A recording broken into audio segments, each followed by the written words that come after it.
Fala, pessoas, bom dia, boa tarde, boa noite, boa madrugada. Depende do horário que vocês vão estar assistindo essa videoaula.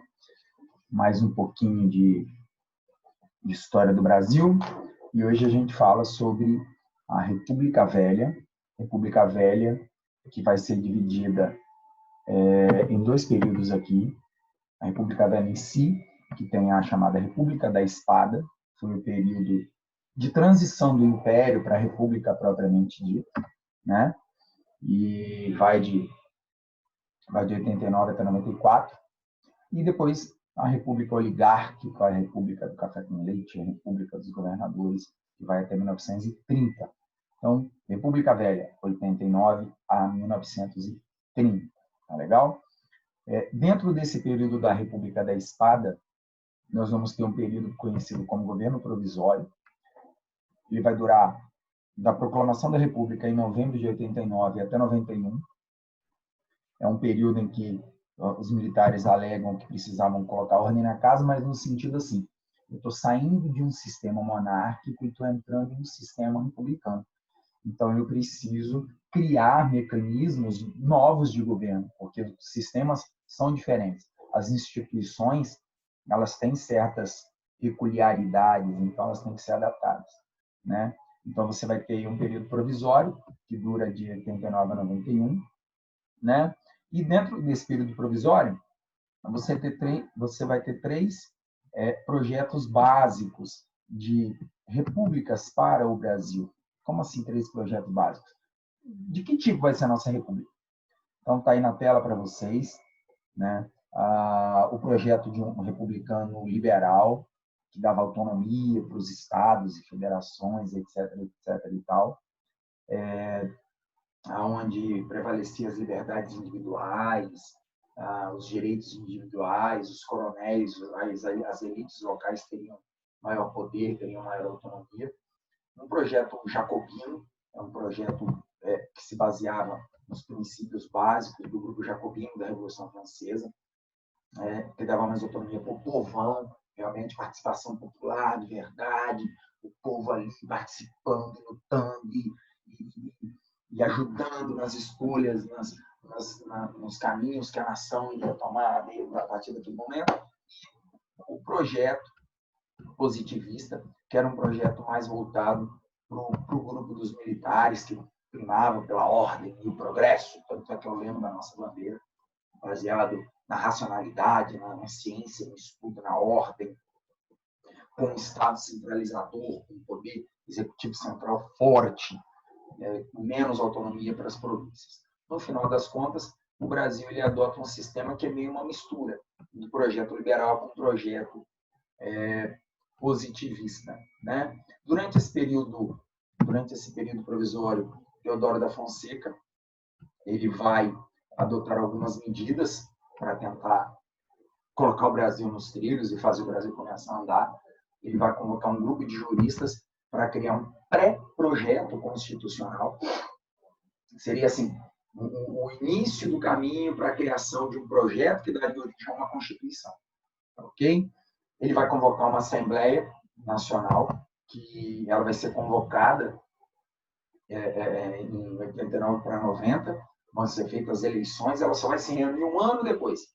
Demora quase um ano para os deputados e senadores se reunirem para começar a elaborar o projeto constitucional para votar e aprovar e promulgar a nossa Constituição. No campo da economia, ele vai nomear um dos homens mais cultos da época, considerados por muitos como uma das mentes mais brilhantes da história do Brasil, que foi o Rui Barbosa, que a gente vai falar dele depois, em República Velha de novo, lá na República Oligárquica. E Rui Barbosa assume o Ministério da Economia, né, o Ministério da Fazenda, e ele vai lançar um projeto econômico conhecido como Política do Encilhamento. A política do encilhamento, ela recebe esse nome porque foi meio que uma aposta. Ele faz uma aposta. Encilhamento significava isso, apostar. Encilhamento significava especular. Então, ela recebe esse apelido, esse nome, política do encilhamento, que era uma política econômica que tentava tirar o Brasil da dependência da agroexportação. Seria uma política assim, vamos tentar desenvolver outros setores da economia brasileira, que não apenas a agricultura e a exportação, como, por exemplo, o setor industrial. E vamos tentar tirar o Brasil dessa dependência e transformar e fazer o Brasil desenvolver sua economia sem depender basicamente, exclusivamente da agricultura. Então, a política de encerramento, ela inclusive autorizava a determinados bancos particulares a fabricarem dinheiro para conceder empréstimos para indivíduos que apresentassem projetos para o desenvolvimento para a criação, para a construção de fábricas, por exemplo. Então, o indivíduo ia lá, apresentava um projeto para construção, criação de uma fábrica de bicicletas, uma fábrica de material de pesca. E aí o Brasil não dependeria mais da importação desses artigos. Aí esse banco ele tinha autorização de produzir dinheiro, fabricar dinheiro, conceder esses empréstimos, o cara mostrava alguma garantia, pegava esse dinheiro. Só que não existia muitas vezes uma fiscalização. Aí o que acabava acontecendo? O cara ia lá, pegava dinheiro para construir a fábrica de calçados dele, ao invés de montar a fábrica, ele plantava mais café. E aí ele tinha o período de carência, né? Então a ideia era mais ou menos assim: eu vou pegar o dinheiro, eu planto mais café, eu vou conseguir plantar, colher, e quando eu começar a pagar a minha dívida, o café que eu vender, eu uso para pagar a dívida do dinheiro que eu peguei para a criação da fábrica. Óbvio, muitas fábricas foram fundadas, mas o projeto em si ele não obteve o êxito esperado, porque os indivíduos eles plantavam mais café. E aí o que aconteceu no Brasil? O Brasil passou a viver uma verdadeira crise anos depois. O Brasil entra numa verdadeira crise econômica por causa do café. Porque o Brasil ele começou a produzir mais café do que ele conseguia vender. O Brasil ele passa a viver uma crise de superprodução do café, né? Muito causado pela política do encilhamento. E quando os bancos iam cobrar as dívidas, às vezes o indivíduo ele não tinha o dinheiro, ele não tinha o recurso para pagar os bancos. E nem o que ele tinha dado como garantia existia, ou o que ele tinha dado como garantia não era o suficiente para pagar suas dívidas.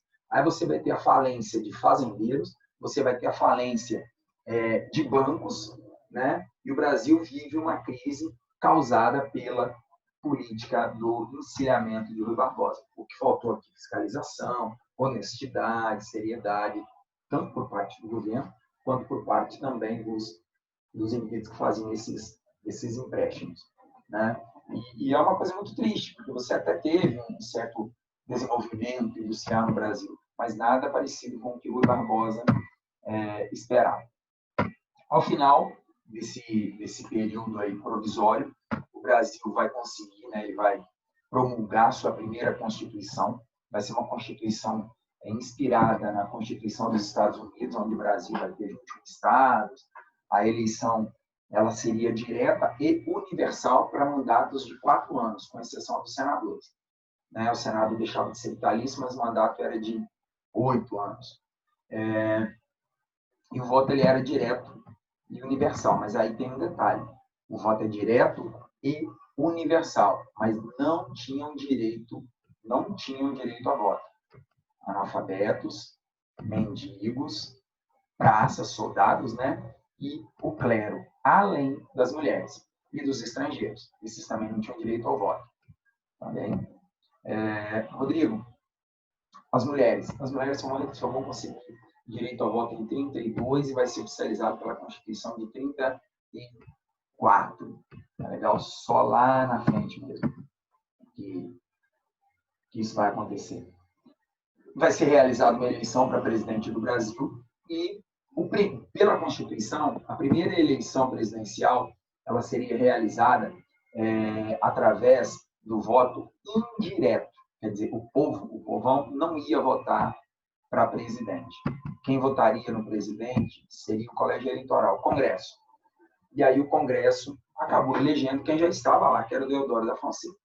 O Deodoro da Fonseca ele vai governar, ele vai ficar presidente do Brasil, eleito pelo voto indireto de 23 de fevereiro. Olha bem, hein? E ele vai sair é complicado, ele não fica nada. Ele entra dia 23, não, perdão, dia 25 de fevereiro e sai dia 23 de novembro. Né? Ele fica 9 meses no governo brasileiro e a gente vai descobrir depois o porquê. Ele assume a presidência do Brasil já com bastante resistência do legislativo por um motivo muito simples. Deodoro, ele acreditava naquele projeto positivista do governo centralizado, que o governo central manda e os estados obedecem, os governadores obedecem. Em suma, Deodoro era extremamente centralizador, enquanto o Congresso brasileiro defendia o federalismo, a autonomia para os estados. Por que defender a autonomia para os estados? Porque esses deputados, esses senadores, muitas vezes, defendiam os interesses dos seus estados e dos seus governadores, que eram interesses em comum. Né? Quem hoje é um deputado federal, amanhã vai ser o governador. Quem é o senador hoje, amanhã vai ser o governador. Né? Durante esse período ainda, vai explodir no colo de Deodoro. Olha bem, né? Esse período de menos de 9 meses que ele fica. Explode a crise financeira causada pela política de encilhamento.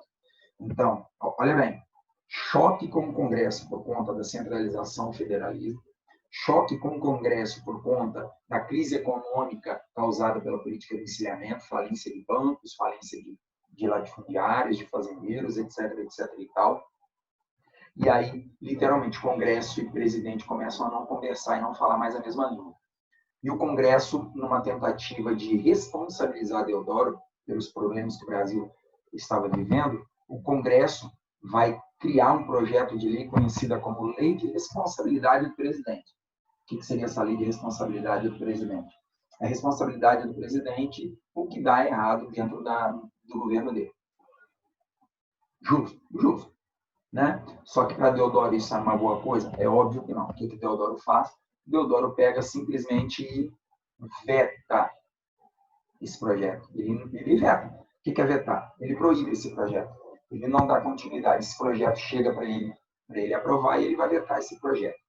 O Congresso, então, se sente intimidado, o Congresso se sente afrontado, e aí o Congresso, então, pede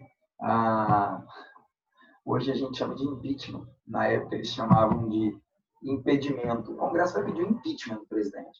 Vai iniciar um processo de impeachment do Deodoro da Fonseca. Deodoro, autoritário, centralizador, ele pura e simplesmente fecha o Congresso. Fecha o Congresso. A gente está falando de 91, 90, 91, tá ok? A gente está falando de 90, 91. Ele fecha o Congresso. Né? Só que a Constituição dizia que o presidente não tinha poderes para fechar o Congresso. Rodrigo, mas se ele não tem poderes para fechar o Congresso, como ele faz isso? Né? Ele só consegue fazer isso porque ele recebe o apoio de grande parte do Exército brasileiro, generais de alta patente do Exército brasileiro, tá? Do Exército, e dos governadores dos estados, com exceção do estado do Pará.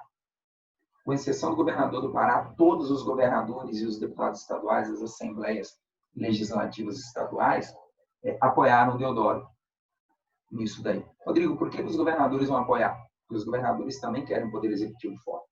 Por que o Exército vai apoiar? Porque o Exército via em Deodoro o seu representante, o seu espelho. Tá legal? Além de decretar o fechamento do Congresso, Deodoro ainda decreta estado de sítio. Estado de sítio seria basicamente a substituição dos direitos democráticos. A Constituição ela ficava suspensa.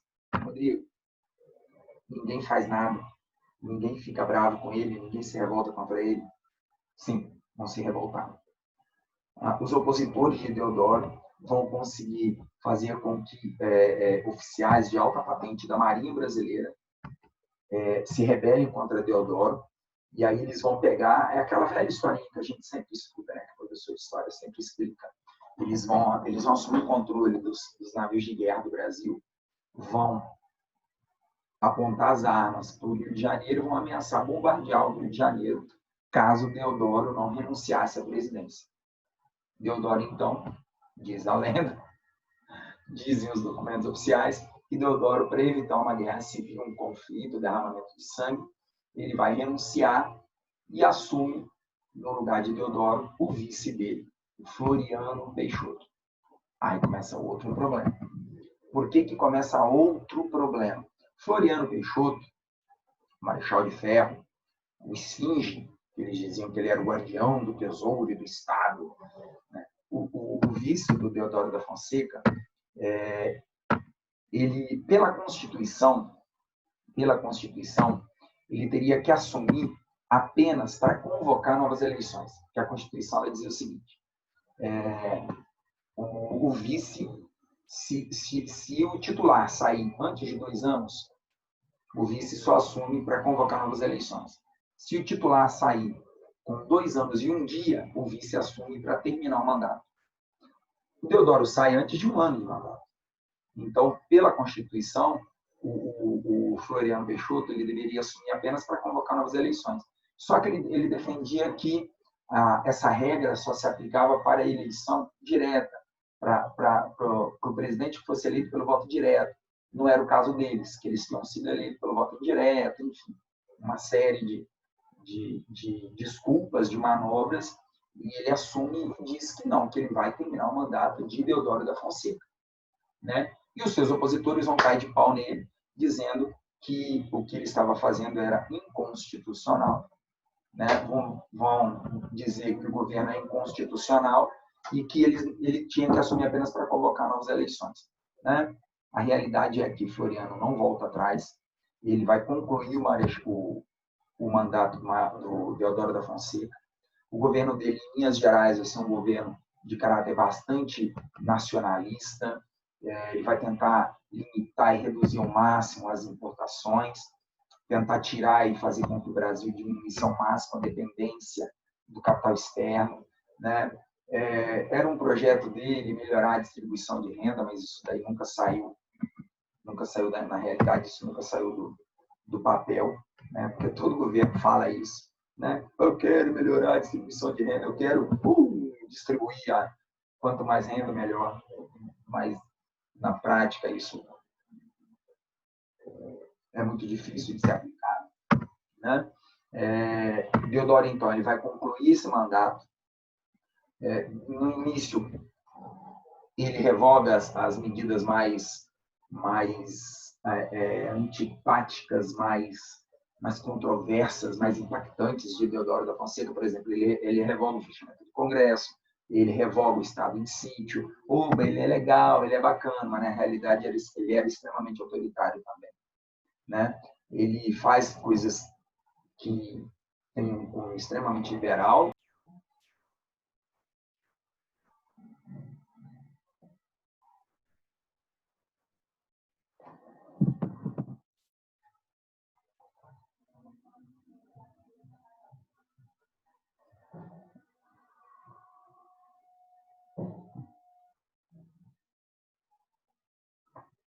Probleminha aqui, vamos lá.